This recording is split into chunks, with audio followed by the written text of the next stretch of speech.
बिस्मिल्लाहिर्रहमानिर्रहीम। Dear student, अस्सलाम वालेकुम। आज हम नेक्स्ट लेक्चर स्टार्ट करने जा रहे हैं, that is about capacitor and it's capacitance. ठीक है, तो स्टूडेंट्स आज हम देखते हैं कैपेसिटर क्या है और उसकी कैपेसिटेंस क्या है, और इससे रिलेटेड देखेंगे कि आपके पास एमडीकैट टेस्ट के अंदर कौन कौन से एमसीक्यूज़ पॉसिबली आ सकते हैं। ठीक है, तो सबसे पहले हम इंट्रोडक्शन देख लेते हैं कि व्हाट इज़ कैपेसिटर। तो सबसे पहले आपके पास याद रखना है स्टूडेंट्स, जो कैपेसिटर है इसका जो दूसरा नाम है वो हमारे पास क्या होता है, इसको कंडेंसर भी कहते हैं। ठीक है, क्या कहते हैं? Condenser.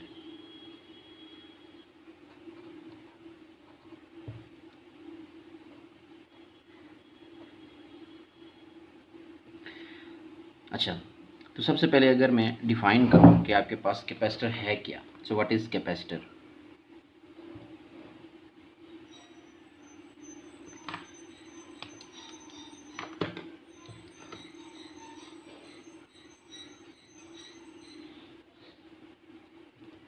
So what is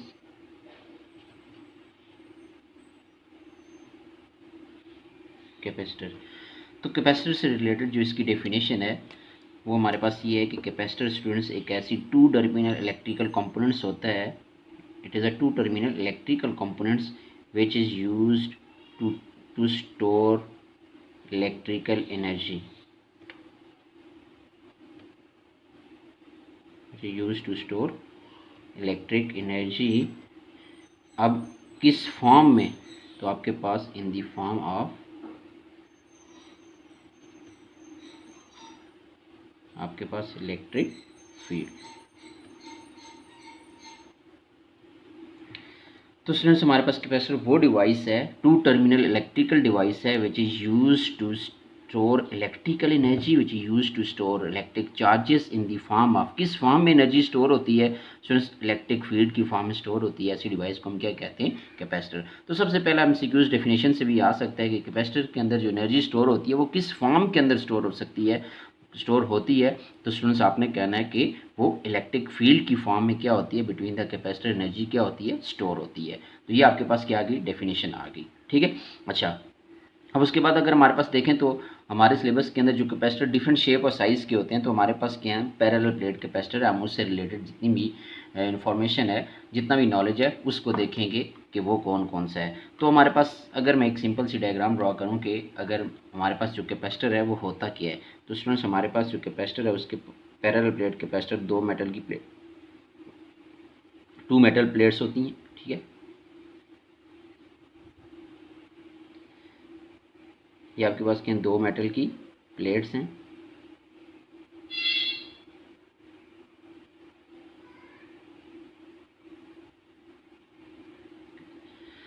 in दो मेटल की प्लेट्स के ऊपर स्टूडेंट्स हमारे पास क्या होगा, कोई ना कोई चार्ज स्टोर होगा। हम क्या करते हैं, इन दोनों प्लेट्स के दरमियान कुछ ना कुछ सेपरेशन रखते हैं, and the separation between the plate is D, कुछ स्मॉल सेपरेशन डी है।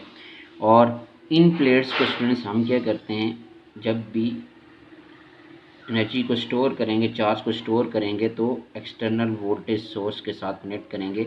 सो वोल्टेज सोर्स आपके पास क्या होगा, कोई डीसी बैटरी हो सकती है। एसी सोर्स से आप कभी भी कैपेसिटर को चार्ज नहीं कर सकते। तो लेट अस सपोज ये हमारे पास क्या है, एक बैटरी हमने कनेक्ट कर दी, this is positive terminal, this is negative terminal, और यहाँ से हम उसको कुछ वोल्टेज पोटेंशियल डिफरेंस भी अप्लाई करेंगे।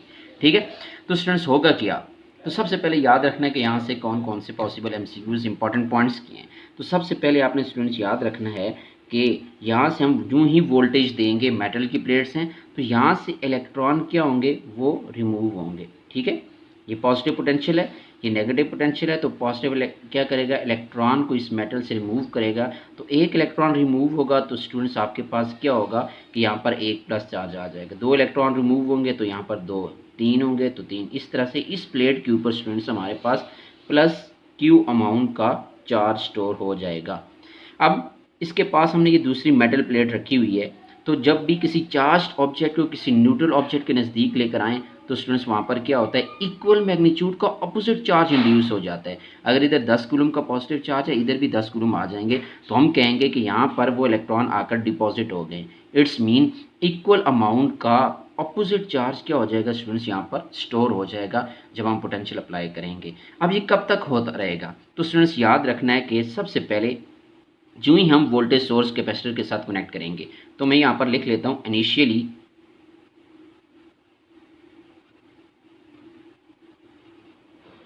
तो स्टूडेंट्स इनिशियली आपने याद रखना है कि potential difference between the plates क्या होता है, वो ज़ीरो होता है। तो जो ही हम कनेक्ट करते हैं तो हमारे पास क्या होता है, इनिशियली आप कहें या ड्यूरिंग हम कह सकते हैं कि चार्जिंग, जो ही कैपेसिटर चार्ज हो रहा होता है ड्यूरिंग चार्जिंग। सो आप स्टूडेंट्स देखते हैं जैसे जैसे कैपेसिटर चार्ज होता है तो यहाँ दो प्लेट्स के दरमियान जो पोटेंशियल डिफरेंस है डेल्टा वी, ये स्टूडेंट्स क्या होता है, इंक्रीज होता है। पोटेंशियल डिफरेंस क्या होता जाता है, इंक्रीज। ठीक है। अब सुनिए एक ऐसा टाइम आएगा कि जब आपके पास क्या होगा, कैपेसिटर फुली चार्ज हो जाएंगे, तो उस वक्त हम क्या कहेंगे, when capacitor is fully charged. जब कैपेसिटर क्या हो जाएंगे, फुली चार्ज होंगे या कैपेसिटर फुली चार्ज हो जाएगा, उस वक्त स्टूडेंट्स आपने याद रखना है ये जो पोटेंशियल था पहले ज़ीरो था, जब कैपेसिटर चार्ज होता रहा, ज़ीरो से इंक्रीज होते होते दो प्लेट्स के दरमियान जो पोटेंशियल डिफरेंस है वो students applied potential difference V के क्या हो जाएगा, इक्वल हो जाएगा। तो जब ये सिचुएशन हो जाएगी तो उस वक्त आपके पास स्टूडेंट्स याद रखना है when capacitor is fully charge, तो पहला पॉइंट याद रखना है कि उस वक्त आपके पास करंट क्या होगा, ज़ीरो होगा। मीन्स उस वक्त कोई चार्जेस फ्लो नहीं करेंगे। ठीक है। और दो प्लेट्स के दरमियान अगर आपसे पूछिए पोटेंशियल डिफरेंस कितना होगा, तो स्टूडेंट्स आपने याद रखना है कि उस वक्त the potential difference between the plates, आपके पास दो प्लेट्स हैं, वो आपके पास हो जाएगा अप्लाइड पोटेंशियल के इक्वल। अब मज़ीद चार्जेस फ्लो नहीं करेंगे, तो अब हम कहेंगे हमारा कैपेसिटर क्या हो गया, फुली चार्ज हो गया। तो ये हमारे पास क्या है, कैपेसिटर और उससे रिलेटेड कि किस तरह से हम कैपेसिटर को चार्ज करते हैं किसी वोल्टेज सोर्स के साथ। ठीक है। अच्छा, अब स्टूडेंट्स यहाँ पर हम देख सकते हैं कि जब भी हम कैपेसिटर को चार्ज कर रहे हैं तो यहाँ पर एक्चुअली क्या हो रहा है कि जितना वोल्टेज इंक्रीज करते जाएंगे तो चार्ज भी उसी रेशो से इसके ऊपर जो स्टोर है वो स्टोर हो रहा है वो भी क्या होता जाएगा, इंक्रीज होता जाएगा। क्या होता जाएगा, इंक्रीज। तो यहाँ से हम कह सकते हैं कैपेसिटर के लिए बड़ी इंपॉर्टेंट इक्वेशन लिखेंगे कि आपके पास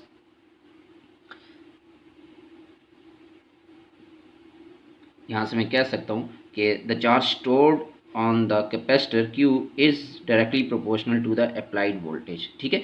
तो यहाँ से मैं अगर Q इक्वलिटी का साइन लिखूँ और यहाँ पर एक कांस्टेंट लगाएंगे तो उसको हम क्या कहेंगे, Q is equal to CV। तो ये स्टूडेंट्स हमारे पास जो इक्वेशन है, this is very very important equation for capacitor. अब इसी एक इक्वेशन से हम डिफरेंट इक्वेशन जनरेट कर सकते हैं और डिफरेंट क्वेश्चन के आंसर भी दे सकते हैं। इस इक्वेशन के अंदर आप देखते हैं क्यू हमारे पास charge store on the plates of the capacitor है, सी कैपेसिटेंस है, वी क्या है, वोल्टेज है। तो यहाँ से मैं अगर सी को लिखूँ तो स्टूडेंट सी आपके पास आ जाएगा Q divided by V, where C is the capacitance of a capacitor. तो यहाँ से हमारे पास सी क्या आपके पास आ जाएगा, C is capacitance of a capacitor. तो स्टूडेंट्स कैपेसिटेंस क्या होती है, किसी चार्ज या किसी कैपेसिटर की वो एबिलिटी जो वो चार्ज स्टोर कर सके। ठीक है। The ability of a capacitor to store charge, उसकी कैपेबिलिटी, उसकी एबिलिटी हम क्या कहते हैं, कैपेसिटेंस कहते हैं। अब यहाँ से हमारे पास जो स्टूडेंट्स कैपेसिटेंस है तो फिर इसकी आपसे यूनिट पूछेगा कि हम इसको मैयर किस में करेंगे, तो आपने याद रखना है the capacitance, the unit of capacitance is, ऐसे यूनिट अगर देखें तो आपके पास आती है फेरेड। क्या आती है, फेरेड। ठीक है। एफ से डिनोट करते हैं। फेरेड बड़ी यूनिट है। समटाइम्स आप क्या करते हैं, आप माइक्रो फेरेड के अंदर आपको वैल्यूज़ गिवन होती है, आपको पीको फेरेड के अंदर गिवन होती है, आपको नैनो फेरेड के अंदर क्या होती है, वैल्यूज़ गिवन होती है। माइक्रो फेरेड का मतलब क्या, 10 की पावर -6 फेरेड। ठीक है। तो अब पीको आपके पास होता है 10 की पावर -12 फेरेड, एंड नैनो फेरेड आपके पास होता है 10 की पावर -9 फेरेड। ठीक है। इसी तरह से रेशो भी पूछ सकते हैं, माइक्रो फेरेड टू पीको फेरेड की रेशो क्या है, माइक्रो फेरेड टू नैनो फेरेड की रेशो क्या है। तो ये हमारे पास क्या है, कैपेसिटर की हमारे पास क्या है, यूनिट है, और साथ हम प्रीफिक्स लगाएंगे। क्यों, कैपेसिटर की जो कैपेसिटेंस की जो वैल्यू होती है स्टूडेंट्स वो इतनी ज़्यादा नहीं होती, बहुत ही स्मॉल होती है। दैट्स वे हम क्या करते हैं, उसको पावर ऑफ प्रीफिक्स की फॉर्म में हम क्या करते हैं, ज़्यादातर मैंशन करते हैं। तो ये हमारे पास क्या है स्टूडेंट्स, कैपेसिटर और कैपेसिटेंस। अब यहाँ पर हम देख सकते हैं जो कैपेसिटेंस है वो स्टूडेंट्स कौन कौन से फैक्टर के ऊपर डिपेंड करती है। अच्छा, तो कैपेसिटेंस को देखने के लिए कौन से फैक्टर के ऊपर डिपेंड करती है, अगर मैं इस इक्वेशन से बताऊं तो स्टूडेंट्स बड़ा इंपॉर्टेंट, इस इक्वेशन से आपके पास एक क्वेश्चन पूछा जाता है कि मैं अगर कहूं, एक एमसीक्यूज है, अगर मैं कहूं कि if the voltage is double, if the applied voltage को अगर मैं डबल कर दूँ तो वो आपके पास क्या है, इफ़ द अप्लाइड वोल्टेज, जो आपके पास अप्लाइड वोल्टेज है स्टूडेंट्स, इसको मैं डबल कर दूँ, 2V कर दूँ, ठीक है, अप्लाइड वोल्टेज को डबल कर दें। So this from equation number A, so equation A से बताएं जो कैपेसिटेंस होगी उसकी वैल्यू क्या होगी, डबल हो जाएगी। मैं कहता हूँ लेट अस सपोज स्टूडेंट्स, मैं कहता हूँ आपके पास हाफ हो जाएगी, मैं बी में कहता हूँ डबल हो जाएगी, ठीक है, और मैं अगर सी में कहूँ कि आपके पास क्या है, रिमेंस कांस्टेंट, तो आपके पास, तो यहाँ से आपने स्टूडेंट्स याद रखना है कि ये जो कैपेसिटेंस ऑफ अ कैपेसिटर है ये ना तो वोल्टेज के ऊपर डिपेंड करती है ना चार्ज के ऊपर डिपेंड करती है। क्यों? अगर आप वोल्टेज को डबल करें तो हमने कहा जितना वोल्टेज को बढ़ाएंगे चार्ज भी क्या होगा, उसी रेशो से इंक्रीज होगा। वोल्टेज को डबल करेंगे चार्ज भी डबल हो जाएगा, अगेन 2 से कैंसिल। तो आप देख सकते हैं कि आपकी जो कैपेसिटेंस है इट शुड रिमेन्स कांस्टेंट। इसका मतलब है इस इक्वेशन से हम ये नहीं कहेंगे कि capacitance is inversely proportional to V and directly proportional to Q, but किसी भी कैपेसिटर की जो कैपेसिटेंस होती है वो उस कौन कौन से फिर फैक्टर के ऊपर डिपेंड करती है। तो स्टूडेंट्स आपने याद रखना है कि आपके पास जो कैपेसिटर है उसकी जो कैपेसिटेंस है वो डिपेंड करती है डिफरेंट फैक्टर्स के ऊपर। कौन कौन से फैक्टर्स हैं आपके पास, उसमें मैं आपके पास सबसे पहले कह सकता हूँ कि capacitance of a capacitor depends upon the geometry, कि आपने कैपेसिटर कैसा बनाया, उसकी शेप कैसी है, geometry of the capacitor, geometry of the capacitor के ऊपर डिपेंड करेगी, ठीक है। उसके बाद हम कहते हैं कि एरिया के ऊपर डिपेंड करेगी, उसका सरफेस एरिया क्या है आपके पास, ठीक है। उसके बाद हमारे पास आ जाता है कि दो प्लेट्स के दरमियान जो डिस्टेंस है, सेपरेशन बिटवीन द प्लेट्स, इसके ऊपर डिपेंड करेगी, सेपरेशन, ठीक है, बिटवीन द प्लेट्स जो डी है इसके ऊपर डिपेंड करेगी। और स्टूडेंट्स यहाँ पर इंपॉर्टेंट पॉइंट याद रखना है कि जो कैपेसिटेंस है वो नॉट डिपेंड्स या इनडिपेंडेंट होगी, नॉट डिपेंड्स अपॉन, किस पे डिपेंड नहीं करेगी स्टूडेंट्स, आपने याद रखना है जो हमारे पास कैपेसिटेंस है जो किसी भी कैपेसिटर की, वो हमारे पास कैपेसिटर की जो प्लेट्स हैं उनकी थिकनेस के ऊपर डिपेंड नहीं करेगी, ठीक है। चाहे प्लेट्स की थिकनेस कम हो या ज़्यादा हो, कैपेसिटेंस के ऊपर कोई फ़र्क नहीं पड़ेगा, एक। एंड सेकंड आपने फैक्टर याद रखना है कि आपके पास प्लेट्स जो हैं वो किस मेटल की बनी हुई हैं, एंड मेटल प्लेट्स, ठीक है, किस मेटल की बनी हुई है उसके ऊपर भी क्या होगी, आपकी कैपेसिटेंस डिपेंड नहीं करेगी, ठीक है। तो यहाँ से हमारे पास क्या है, और मज़ीद जो एमसीक्यूज पूछे जा सकते हैं स्टूडेंट्स वो हमारे पास ही हैं। आपने याद रखना है कि अगर आपसे पूछे कि बताएं कि what is the net charge on the capacitor, ठीक है, तो ये भी एमसीक्यूज है। आपने याद रखना है कि नेट चार्ज किसी कैपेसिटर के ऊपर, net charge on capacitor is, हाँ जी। अब हमारे पास नेट चार्ज का मतलब क्या, टोटल चार्ज। अब दो प्लेट्स हैं तो टोटल चार्ज कितना होगा, तो स्टूडेंट्स आपने याद रखना है जो नेट चार्ज की वैल्यू होगी it is the sum of all the charge on the plates of the capacitor. तो आपके पास क्या होगा, एक आपके पास चार्ज प्लस क्यू है, दूसरा आपके पास चार्ज क्या है, माइनस क्यू। तो स्टूडेंट्स आपने याद रखना है कि प्लेट्स या कैपेसिटर के ऊपर जो नेट चार्ज होगा वो स्टूडेंट्स आपके पास क्या होगा, ज़ीरो होगा, नेट चार्ज ज़ीरो होगा, ठीक है। एक प्लेट्स के ऊपर पॉजिटिव चार्ज होगा, इक्वल अमाउंट का ऑपोजिट चार्ज दूसरी प्लेट के ऊपर स्टोर होगा, ठीक है। तो ये भी आप नेक्स्ट पॉइंट आपने याद रखना है स्टूडेंट्स। अगर आपसे पूछे कि बताएं कि आपके पास कोई एक कैपेसिटर है, उसकी प्लेट्स, एक ए प्लेट्स है एक बी प्लेट्स है, तो बताएं टोटल चार्ज या एक्चुअल चार्ज प्लेट्स के ऊपर कितना होगा। अगर मैं वर्ड यूज़ करूं कि what is the actual charge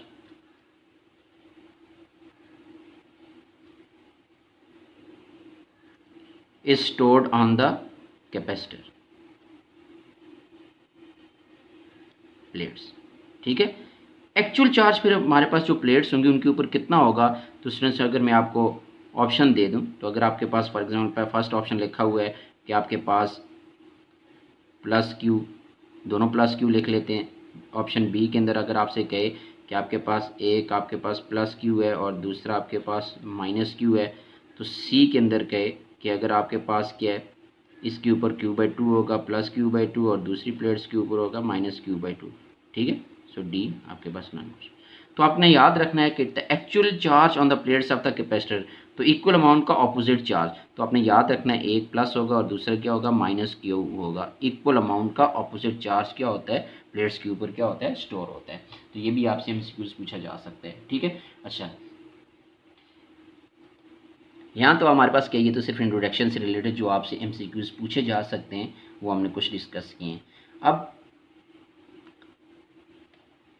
capacitance के ऊपर आते हैं, ठीक है। तो नेक्स्ट टॉपिक इसी के साथ हमने कहा था कैपेसिटर क्या होता है और इसकी कैपेसिटेंस क्या होती है। तो स्टूडेंट्स, हम चूँकि डिस्कस कर रहे हैं capacitance of a parallel plate capacitor, तो यहाँ पर हम डिस्कस कर लेते हैं कि पैरेलल प्लेट कैपेसिटर की कैपेसिटेंस क्या है, ठीक है, उसको कैसे कैलकुलेट करते हैं। So what is the capacitance of a parallel plate capacitor. Capacitance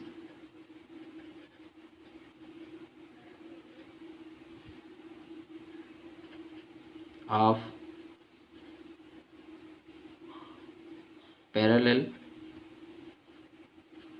plate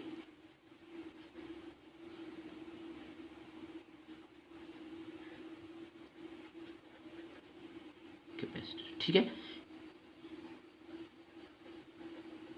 so students, जो हमारे पास पैरेलल प्लेट कैपेसिटर है उसकी कैपेसिटेंस को चेक कर लेते हैं कितनी होती है और वो कौन से फैक्टर के ऊपर डिपेंड करती है और यहाँ से कौन कौन से पॉसिबल एमसीक्यूज आपसे पूछे जा सकते हैं।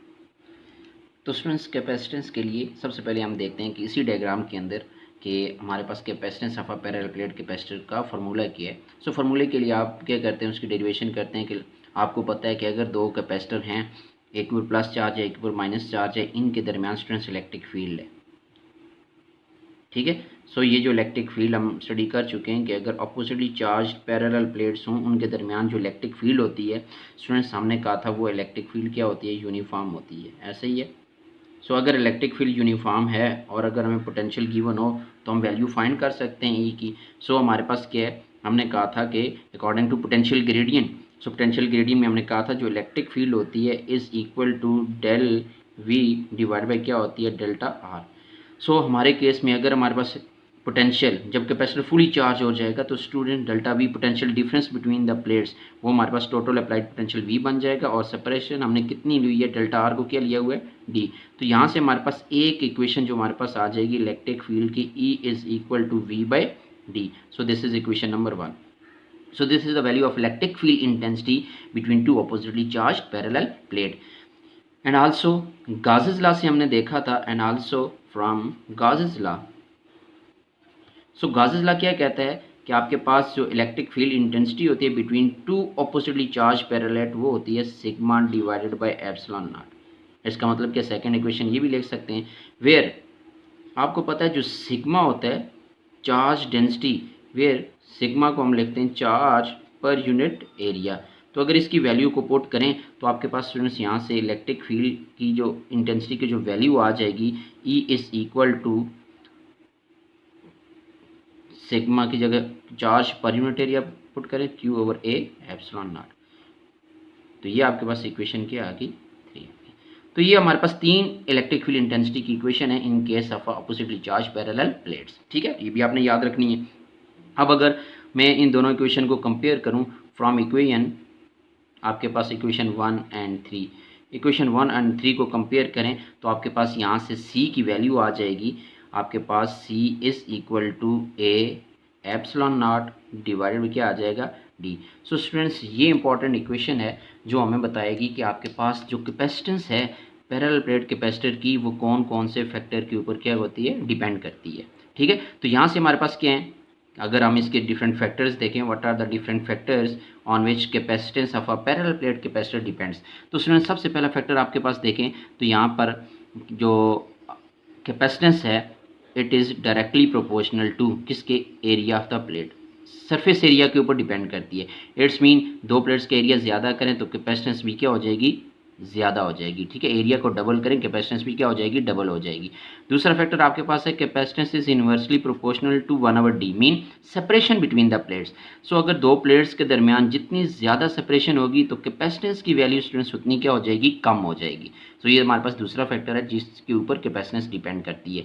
थर्ड फैक्टर स्टूडेंट्स आपके पास जो आपके पास है एप्सिलॉन नॉट। तो ये हमारे पास क्या है कि मीडियम के ऊपर भी डिपेंड करता है कि दो प्लेट्स के दरमियान स्टूडेंट्स हमने कौन सा मीडियम लिया हुआ है। अगर तो हमारे पास वैक्यूम है तो हमारे पास फॉर वैक्यूम हमारे पास वैल्यू आ जाएगी फॉर वैक्यूम।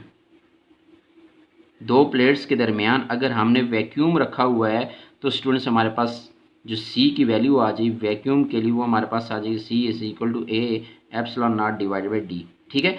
और अगर हमारे पास कोई भी और डाइलेक्ट्रिक मीडियम लिखा हो for any other dielectric medium. ठीक है। What is dielectric medium? Dielectric medium students कौन सा होता है? कोई भी इंसुलेटिंग मीडियम जिसको हम दो प्लेट्स के दरमियान रखते हैं उसको हम क्या कहते हैं? Dielectric medium. अगर उसकी परमिटिविटी क्या एप्सिलॉन है तो कैपेसिटेंस किसी भी और मीडियम के लिए हमारे पास क्या आ जाएगी? C is equal to A epsilon divide by D. इसको मैं स्टूडेंट्स लिख सकता हूँ ए एप्सिलॉन होता है epsilon naught epsilon r divide by D. तो यहाँ से हमारे पास स्टूडेंट्स हम कह सकते हैं कि जो कैपेसिटेंस है अगर हमने एयर और वैक्यूम के अलावा कोई और मीडियम रखा हुआ है तो वो हमारे पास क्या हो जाएगा? C is equal to A epsilon naught divide by D. This is the C vacuum और इसको हम क्या कहेंगे?